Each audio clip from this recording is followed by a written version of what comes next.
dipulihkan. Sekali lagi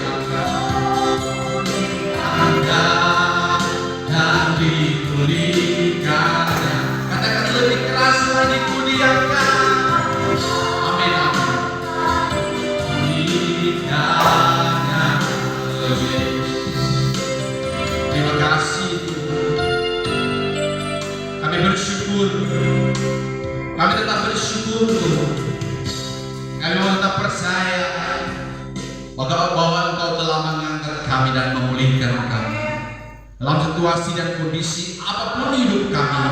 Hari ini kami ada, hari ini kami kuat, hari ini kami sehat. Kami percaya itu semua anugerah besar Tuhan. Kami tetap bersyukur Tuhan. Terima kasih Bapak, terima kasih. Saat ini Tuhan, kami semua rindu diberkati oleh kebenaran firman-Mu. Berkati kami semua Tuhan, apalagi hamba-Mu Tuhan, supaya hamba percaya apa yang hamba sampaikan benar-benar yang Kau mau Tuhan. Supaya kami semua dapat diberkati, kami semua dapat disembuhkan, kami semua dapat ditolong Tuhan dengan kebenaran firman-Mu. Karena satu-satunya penolong kami yang hidup, yaitu kebenaran firman-Mu yang menyertai hidup kami sehari-hari. Terima kasih Bapak, terima kasih. Sekali lagi berkati kami semua Tuhan, tanpa terkecuali, pribadi lepas pribadi. Dalam nama Yesus firman hidup berbicara. Haleluya, haleluya. Amin. Silakan duduk ya. Shalom. Puji Tuhan, orang boleh berkumpul lagi ya, yang biasa orang lakukan setiap hari Minggu. Dan semua ini saya rasa anugerah ya, anugerah yang sangat besar dalam kehidupan saya saudara, yang terus akan terjadi dalam hidup ini saudara ya. Karena saya percaya apa yang saudara lakukan hari ini itu tidak akan terulang kembali ya. Apa yang saudara tabur hari ini ya, kurang tinggal menunggu ya kapan dia bertumbuh ya. Saya satu kali ada baca artikel bahwa saudara pasti tahu ada sebuah pohon ya. Pohon itu namanya pohon aras di Libanon ya. Pohon aras itu saudaraku, dia memiliki tinggi, kalau sampai mentok tingginya itu 60 meter ya. Pohon aras, saudara, kalau saudara baca di Alkitab, saudara akan dapat bahwa aras itu dipergunakan untuk pembangunan ya rumah Allah, karena memang kualitasnya luar biasa saudara. Tapi yang saya kaget adalah ketika saya belajar tentang, ternyata aras itu tingginya hanya 60 meter dari atas tanah, tetapi akarnya itu, ini yang luar biasa, akarnya itu 122 meter. Bayangkan, 2 kali lipat daripada tingginya. Saya sampai kaget, kenapa jadi begitu? Dan saya pelajari ternyata itulah kehidupan senang. Ya, seringkali yang harus orang tonjolkan itu adalah kedalaman, saudara. Ya, itu yang perlu ya, supaya nanti misalnya anginnya kencang di atas, ya orang tidak akan gampang goyah. Ya, seperti pohon aras ini, saudara. Ya, tingginya dari atas tanah cuma 60 meter, tapi kedalamannya 120 meter ke bawah. Ya, dia jangkau ke dalam 2 kali lipat, bayangkan. Ya, ini sangat-sangat luar biasa. Nah, dari situ saya belajar bahwa ternyata yang orang alami sekarang itu adalah cara orang yang dulu, saudara. Ya, orang makanya aras itu kan utamakan kan dia ke bawah dulu, baru ke atas. Sama seperti kehidupan saya sekarang. Orang harus kembali dulu kepada Tuhan, ya, baru orang siap bertempur. Ya, karena begini, saudara, kalau lihat ya orang-orang hebat di dalam Alkitab, pertempuran itu bukan pertempuran biasa-biasa, ya, bukan hanya batu-batu tiba-tiba langsung dulu pendeta doakan, bukan, atau misalnya batu primus suruh pendeta doakan, bukan, saudara. Pertempurannya orang itu memang luar biasa. Misalnya pertempuran Daud ya. Sudah tahu Daud itu pekerjaannya hanya mengembalakan domba, dan dombanya itu 2 atau 3 ekor ya. Dan kedua, pekerjaannya itu antar makanan di dalam pertempuran ya. Tapi ternyata di dalam sementara mengantarkan makanan, sementara jaga domba, Tuhan persiapkan satu pertempuran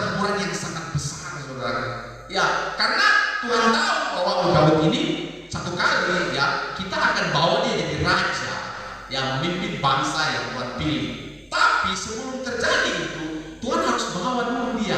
Ya, DP asli begini. Saya mau uji dulu dia berkualitas atau tidak. Ya, kemampuannya kuat atau tidak, daya tahannya kuat atau tidak. Kalau nyata, ya mungkin dia bisa jadi raja. Tapi mungkin di usia ya Daud jadi raja itu kira-kira 30 tahun. Ya, 30 tahun jadi raja saudara.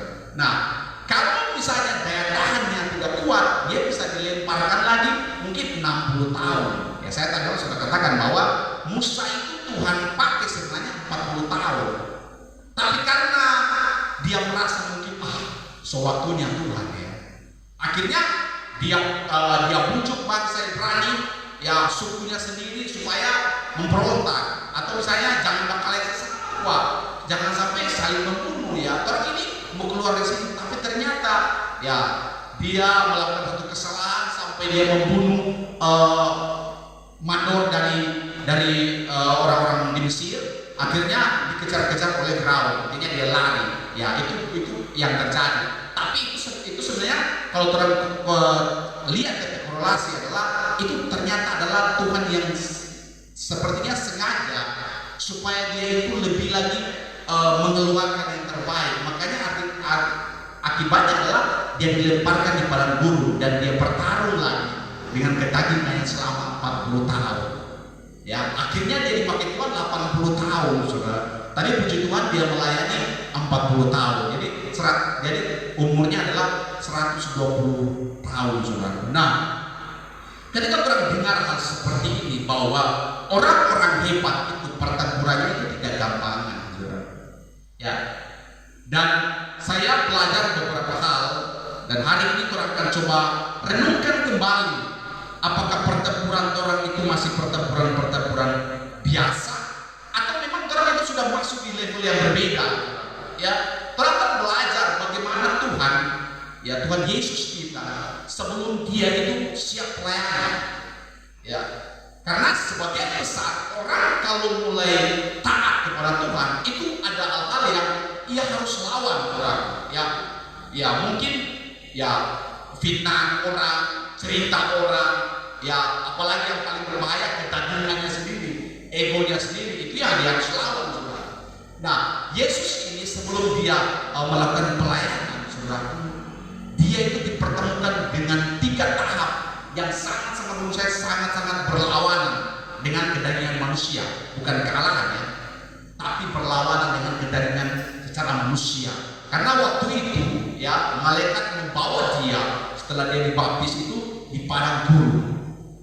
Ya, nah ini sangat berbahaya sekali kalau saudara tidak kenal baik-baik siapa saudara punya Tuhan dan pertempuran saudara bagaimana. Karena jangan sampai ya saya selalu katakan bahwa orang ikut Tuhan lama tapi pertempuran orang itu sama. Ya, orang sudah Kristen lama tapi pertempuran orang itu selalu sama.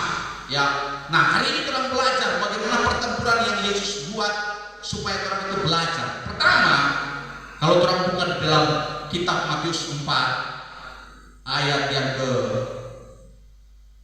pertama sampai dengan yang ke mungkin 11. Tapi saya pikir ayat-ayat ini saudara sudah sering-sering baca ya.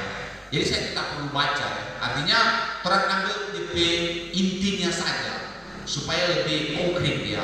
Nah, di ayat 3 ya, ayat pertama berkata begini, maka Yesus dibawa oleh Roh ke padang gurun untuk dicobai iblis, dan setelah berpuasa 40 hari dan 40 malam akhirnya laparlah Yesus. Lalu datanglah si pencoba itu dan berkata kepadanya, jika engkau anak Allah, perintahkanlah supaya batu-batu ini menjadi roti. Tetapi Yesus menjawab, ada tertulis, manusia hidup bukan dari roti saja, tetapi dari setiap firman yang keluar dari mulut Allah. Nah, ini seperti yang saya maksud adalah pertempuran yang akan terjadi dalam hidup saudara. Ini pertempuran pertama. Ya, memang bicara tentang makan, ya ada, ya saya juga tidak terlalu Yang saya pasti adalah saudara setuju atau tidak setuju, tapi saudara harus tetap setuju. Kenapa? Karena ini orang harus lawan, ya. Karena saya belajar tentang data yang ada bahwa sekarang kalau dulu orang itu mati karena lapar, ya, ada dulu kan begitu kan yang makan hari-hari lapar, atau misalnya orang sakit karena capek kalau dulu. Tapi kalau sekarang, setelah saya baca data bahwa ternyata orang kebanyakan mati itu zaman sekarang karena terlalu banyak makan. Ya, ini data yang saya dapat.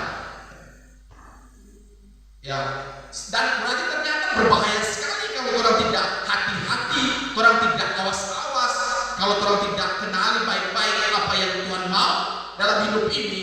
Ya, ternyata Tuhan kasih standar yang paling bawah adalah tentang makan, saudara. Ya. Kalau saudara dapat tahu ini bahwa ternyata Yesus mau adalah, ya jelas perkataan Yesus adalah manusia hidup bukan dari roti saja, tetapi dari setiap firman yang keluar dari Allah. Bayangin. Ya, karena setelah saya pelajari ternyata begitulah. Orang kalau sudah mulai taat dengan Tuhan, Tuhan pasti akan disediakan. Contoh misalnya, waktu di perjalanan panjang selama 40 tahun, saudara, apa yang saudara lihat dari perjalanan bangsa Israel yang Tuhan sediakan? Yang lucunya begini, saking terlalu banyak orang makan sampai keluar dari mulut, dari hidung, makan bira-bira. Itu kode bernama apa ya? Serodo, ya. Serodo. Ya, bayangkan saudara, saking terlalu banyak. Nah, kalau orang di dunia sekarang yang terjadi saking terlalu banyak makan, akhirnya kolesterol, ya, asam urat, PCB, asam urat supaya salah ini nggak bisa masuk, ya, karena terlalu banyak makan dari malam. Ya, pagi ada yang mulai kaki sendiri begini. Ya, akhirnya ya puji Tuhan bisa masuk ke gereja, harus sakit. Ya, itu. Karena ternyata bahwa terlalu banyak konsumsi sesuatu itu berbahaya juga. Ya, saya pernah berpikir begini, ternyata orang kalau suka makan apa ya, contoh ya, orang kan relatif ini kan ikan babi, tapi kalau hari-hari makan ikan babi ada pasti bosan. Ya, biar itu pun sedap, tapi kapan-kapan pun pertama ya, kalau cuma bosan syukur, tapi kalau sampai kena penyakit itu berbahaya, saudara. Itu tadi Yesus kasih standar yang paling bawah itu tentang makanan. Saya punya anak Hosea, saudara pasti ya badannya begitu ya. Sudah tahu makannya satu hari berapa? 5 kali bahkan 4 kali. Ya. Jadi artinya begini, saya sadar bahwa ternyata tentang makanan itu Tuhan sudah sediakan. Ya. Jadi seperti Hosea, Pak makan ada. Jadi makanan jadi ketika orang mulai ikut Tuhan, orang mulai gantungkan hidup saya di hadapan Tuhan, orang jangan fokus lagi tentang makanan. Orang fokus apa yang Tuhan katakan bahwa setiap manusia, orang pasti manusia, sadar bahwa manusia hidup bukan karena roti saja, tapi karena firman Allah. Saya satu hari kalau tidak baca firman, rasanya rasa lain, karena bukan apa ya, tapi sudah menjadi rutinitas buat saya. Satu hari itu paling 2 pasal ya, kalau 3 pasal ya, saya usahakan harus baca. Karena ini saya harus makan tapi roh ya, tapi jiwa, supaya jiwa dan roh saya itu lebih besar daripada kedagingan saya. Karena kalau salah yang pimpin ya berbahaya, saudara. Ya, kalau daging yang pimpin di hidup saudara, otomatis daging itu akan minta makan, ya, minta kalau orang dihina, orang akan bela, ya, orang akan tunggu naik, nanti kita balas, begitu lah. Itu daya insight dari dalam diri tubuh orang itu yang akan keluar. Ya, ketika orang dihina, ketika orang difitnah, ketika orang diremehkan, akan keluar satu pemikiran yang keluar dari tubuh orang untuk memberikan daya tahan itu, memberikan benteng itu.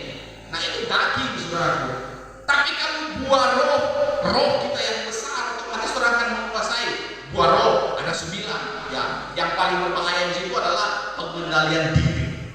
Nah itu paling sangat-sangat berbahaya sekali kalau saudara tidak benar-benar kuasai 9 buah roh ini. Ya, orang gampang ambil emosi, saudara. Nah, poin yang kedua yang orang harus pelajari bahwa orang ini berada di pertempuran yang mana.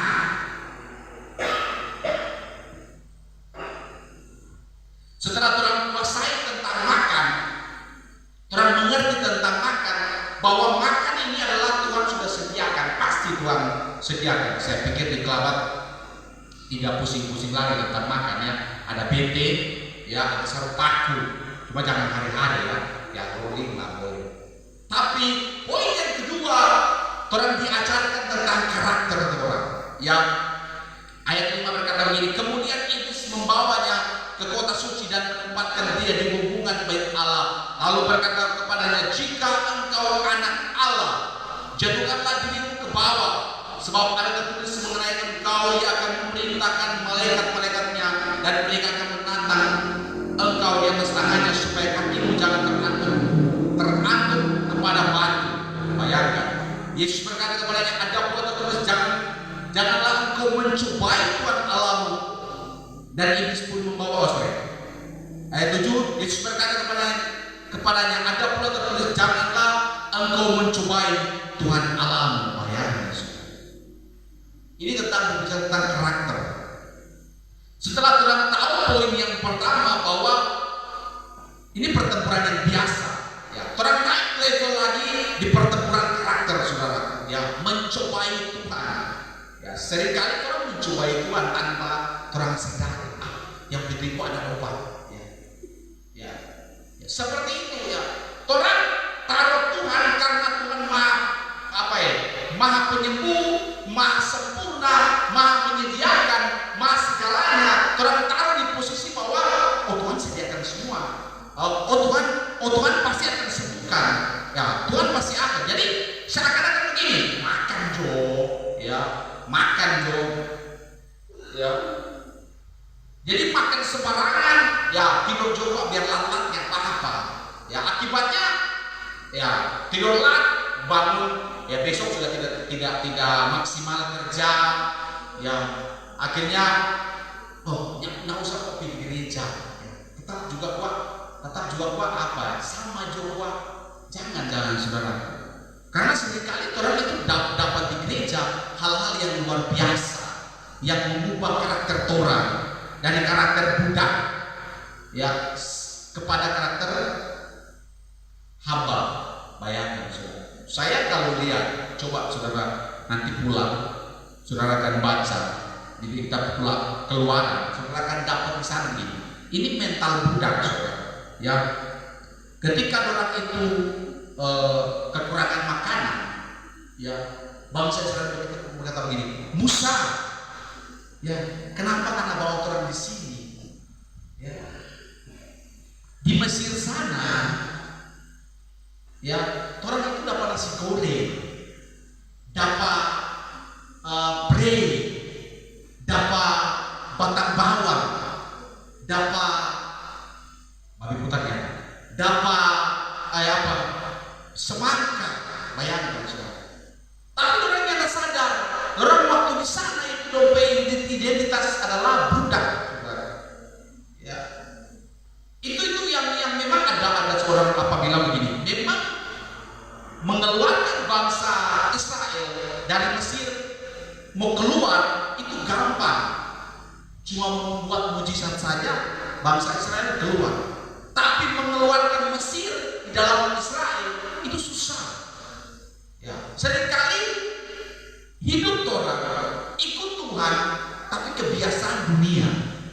Coba saudara renungkan. Saya juga agak sulit menjelaskan dengan cara bagaimana. Ya, artinya mengeluarkan bangsa Israel dari Mesir itu cukup pakai mujizat saja. Tuhan kasih bikin mujizat 10 tulah sampai anak sulung mati. Terpaksa Firaun bosan. Habis dompet anak ini kasih keluar dulu orang. Ya, bayangkan saudara. Tapi ternyata dalam perjalanan mengirim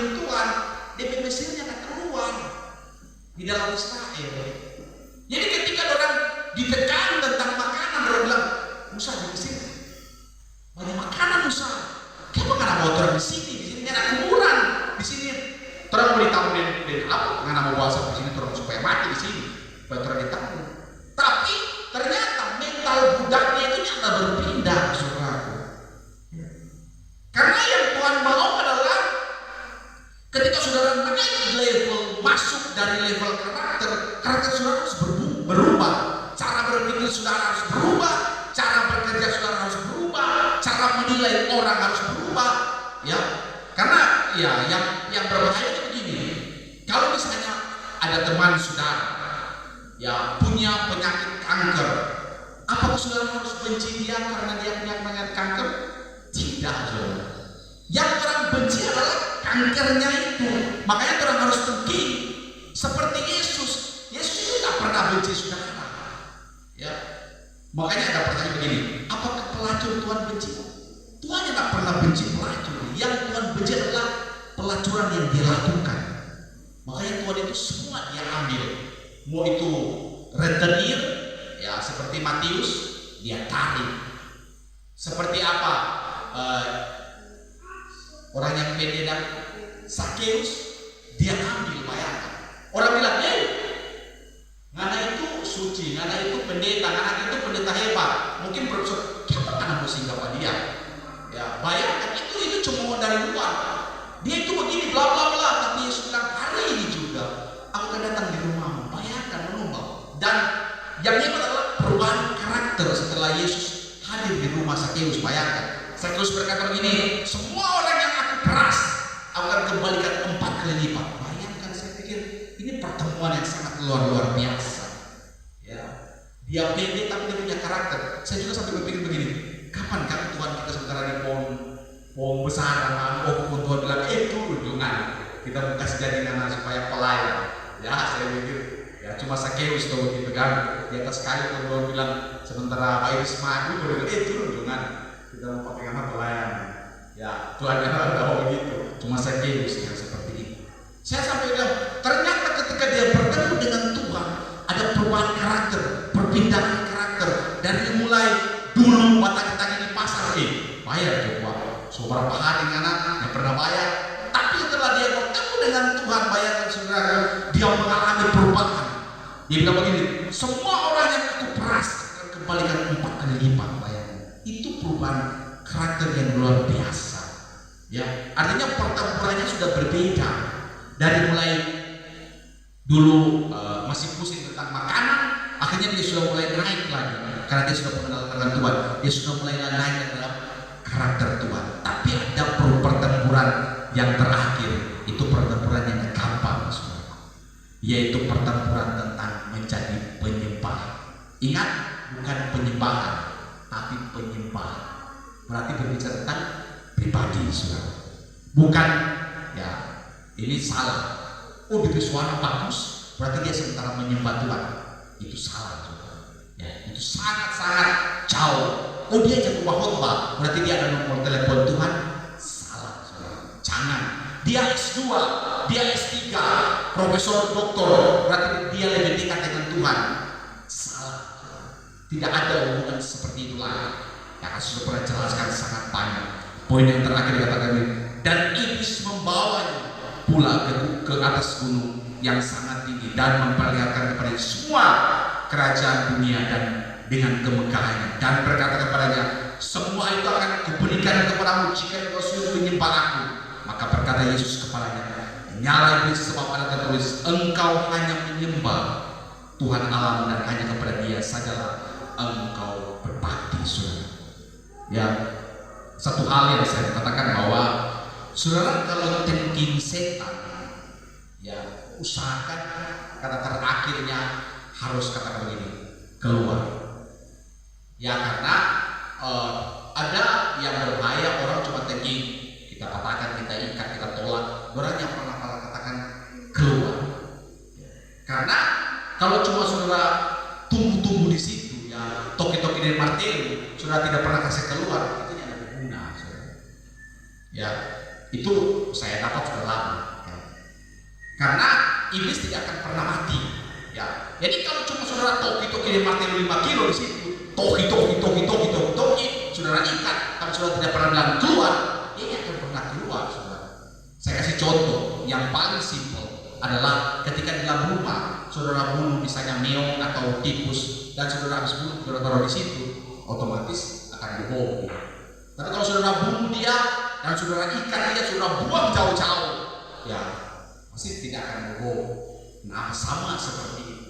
Ketika saudara tahu bahwa yang Tuhan mau adalah suruh orang keluar, itu tentang menjadi penyembah, menjadi pribadi, menjadi alat Tuhan, ya, menjadi sesuatu yang sangat-sangat terbaik, saudara. Karena Tuhan berkata bahwa sesuatu Tuhan ini tidak akan pernah tinggal di dalam fisik.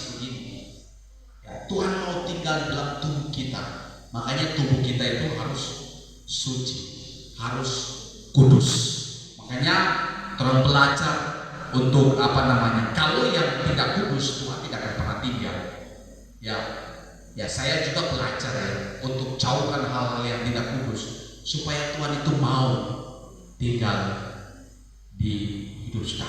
Karena Yesus berkata begini, kalau engkau melakukan apa yang Bapa mau, Bapa, Roh Kudus, dan kami akan datang dan tinggal dalam diri saudara dan saya. Itu kata-kata yang sangat luar biasa.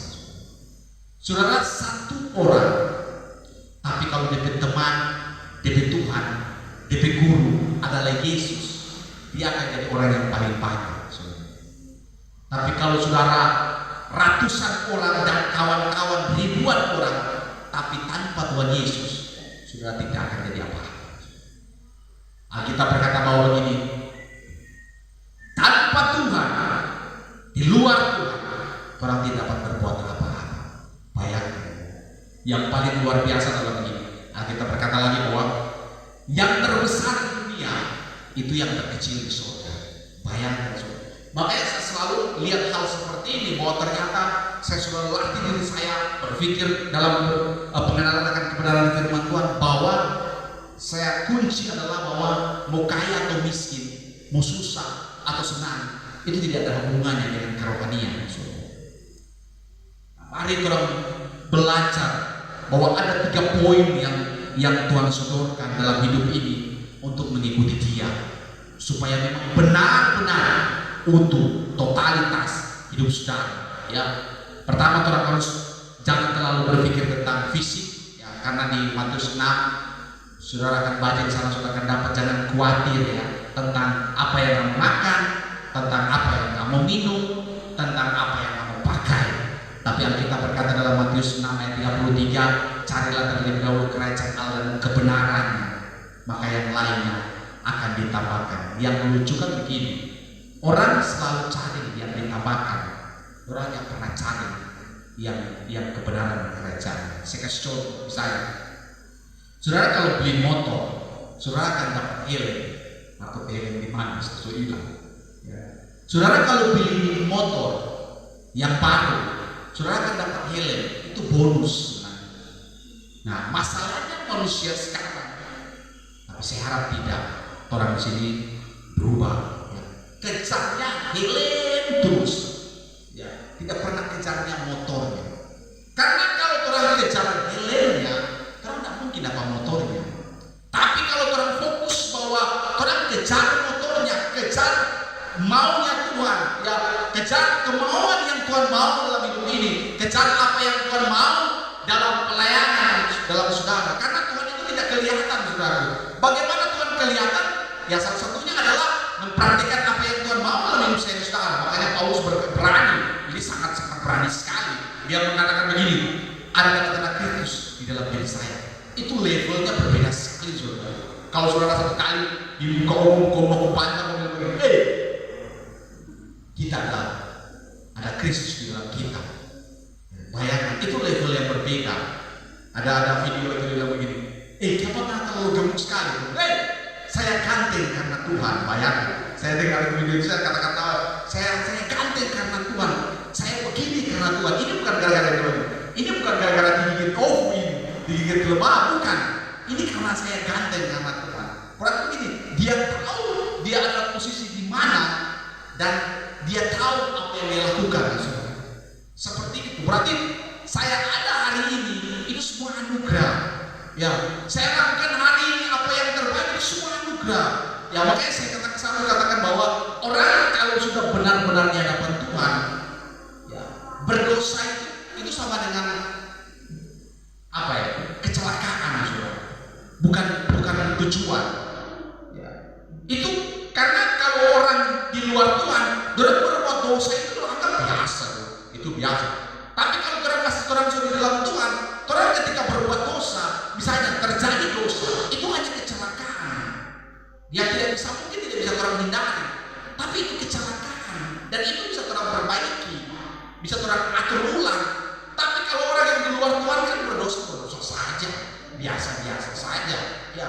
Tapi kalau ketika orang mulai masuk di dalam kebenaran firman Tuhan, orang mau menjadi penyembah, bukan penyembahannya, bukan pujian. Karena Tuhan tidak mau pujian, Tuhan tidak mau dipuji. Tuhan mau pribadi saya untuk mengambil di ruangan makan. Ya. Itu yang Tuhan mau. Kalau saudara baca saya lupa ayatnya di mana, saya sampaikan begini. Alkitab berkata begini, satu kali Tuhan Yesus itu mengetuk pintu. Bayangkan, Yesus di luar rumah, dia tutup pintu. Saya sampai menunggu Tuhan, jangan sampai kita nanti cilaka baru kita masuk lebih kudus, atau misalnya Tuhan sudah jauh sekali, Tuhan sudah menderita sekali, baru Tuhan lebih serius. Jangan, ya. Itu sampai Tuhan Yesus bilang begini, tuh di rumah ada orang di dalam. Padahal sebenarnya Yesus itu harus di dalam rumah, ya, harus di dalam hati saudara, ya. Makanya kalau misalnya saudara melakukan sesuatu dan tiba-tiba nanti orang yang tegur, ya ampun saya, saudara. Tapi kalau saudara melakukan sesuatu yang salah dan tiba-tiba jantung saudara berdebar-debar, itu bagus, saudara. Itu saya bilang begini bahasanya, pelihara dia. Ya. Saudara kalau misalnya saudara ada di atas ketinggian yang sangat tinggi dan tiba-tiba saudara takut melompat, totofore takut, itu piara itu. Tapi ketika saudara ada di gunung tiba-tiba biar coba lompat juga paling mati, itu jangan dipelihara, saudara. Itu berbahaya, saudara. Tapi kalau ada desakan dari dalam, misalnya saudara mengambil sesuatu dan saudara kecantum berdebar-debar, udah disalah, udah berdosa, udah ini parah, udah ini, itu bagus, itu saudara harus pelihara karena itu yang terbaik. Berarti Yesusnya ada di dalam, bukan di luar. Tapi kalau tiba-tiba saudara pencuri atau misalnya saudara melakukan sesuatu yang salah, kalau tiba-tiba orang bilang, salah itu, nah itu hati-hati. Berarti Yesus sementara toki pintu, ada orang di dalam. Seharusnya kan Yesus harus toki dari dalam, supaya berarti Yesusnya di dalam. Terus memberkati, kita tundukkan kepala kita, mari kita berdoa. Kami bersyukur Tuhan, firman-Mu telah mengupakan kami, sehingga kami mau belajar tentang tahap yang perlu kami lakukan. Pertempuran-pertempuran yang tidak biasa lagi Tuhan kami lakukan, bukan pertempuran makanan lagi, bukan pertempuran karakter lagi, tapi kami memiliki pertempuran suatu penyembah. Mau menjadi pribadi yang mengenal Engkau di dalam, Tuhan. Mau taruh Engkau di dalam hati kami, sehingga Engkau menjadi kekuatan kami, sehingga Engkau menjadi terang kami, sehingga Engkau menjadi penyembuh kami, sehingga Engkau menjadi Tuhan dan Juru Selamat kami yang hidup. Terima kasih Bapa, terima kasih. Kami sudah mendengar kebenaran firman-Mu. Kami percaya firman-Mu telah menyembuhkan kami, firman-Mu telah memulihkan kami, firman-Mu telah memberikan kekuatan buat kami supaya kami mampu berdiri untuk menghadapi dunia yang tidak pasti. Terima kasih Tuhan Yesus, terima kasih. Sekali lagi Tuhan berkati kami semua dalam nama Yesus, firman hidup terbentuk dalam hidup kami. Haleluya, haleluya, amin. Kita akan memuji Tuhan. Kita angkat pujian yang berkata, bila. Terima kasih Tuhan.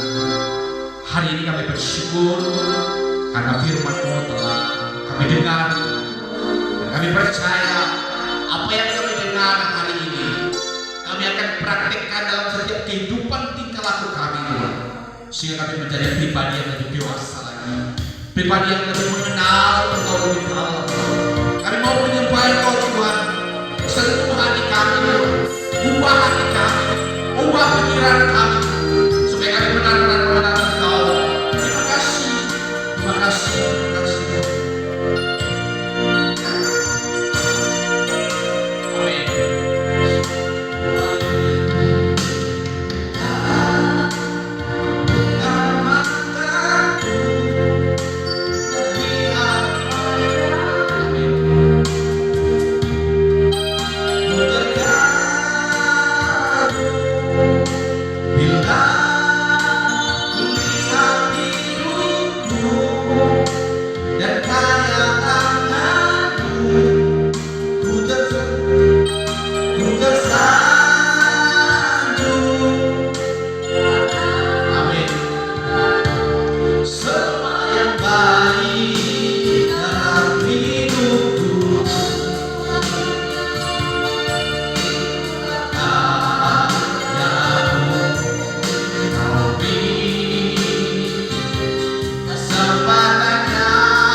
Bersyukur kepadamu Tuhan, bersyukur.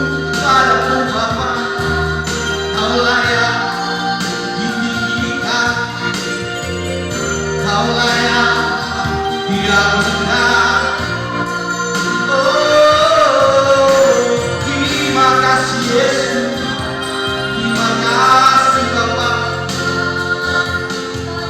terima kasih.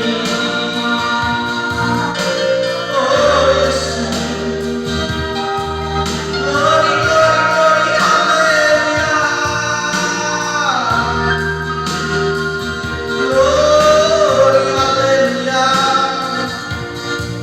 Terima kasih Yesus, segalanya hanya bagimu, segalanya hanya bagimu. Oh Yesus, haleluya. Glory, glory, haleluya.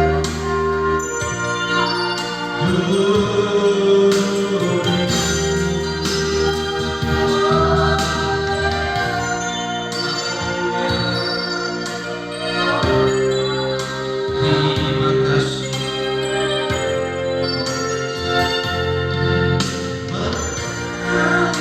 Mengalah kuasa Roh, mengalah di tempat ini. Mengalah, oh,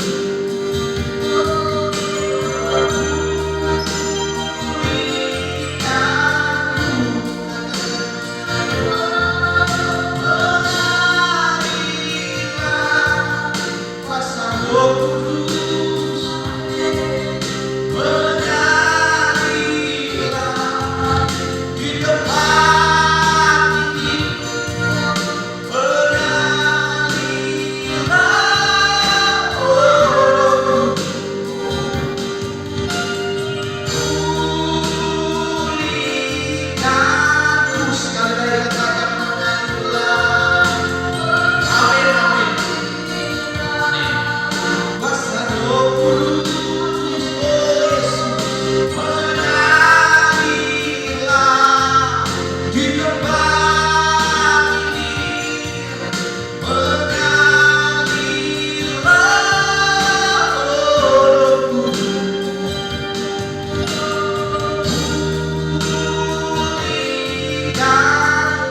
Katakan pulihkanku. Pulihkanku. Sekali lagi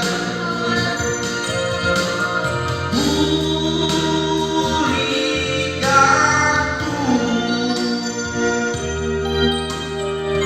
Benar, mengalirlah dalam hidup ini, dalam hidup kami. Kami percaya ketika kuasa-Mu mengalir dalam hidup kami, kami akan menerima yang katanya, pulihkanku, memulihkan hidup kami, memulihkan tubuh kami, memulihkan pikiran kami, memulihkan rumah tangga kami, memulihkan keluarga kami, memulihkan pekerjaan kami, memulihkan tanggung jawab kami, memulihkan kehidupan kami lewat masyarakat Tuhan yang ada, lewat bos kami, lewat teman kami. Terima kasih Bapak, terima kasih. Kami percaya firman-Mu telah memulihkan semua. Dan kami percaya hidup kami hari ini pulih, dan kami akan mengubah semuanya lewat kebenaran firman. Dalam nama Tuhan Yesus Kristus, kami sudah menyembah, kami sudah dibekali kebenaran firman. Kami percaya semua telah terpatri dalam hati kami, dan kami siap untuk menjadi pemenang dan saksi-Mu di luar sana. Dalam nama Yesus, haleluya, haleluya.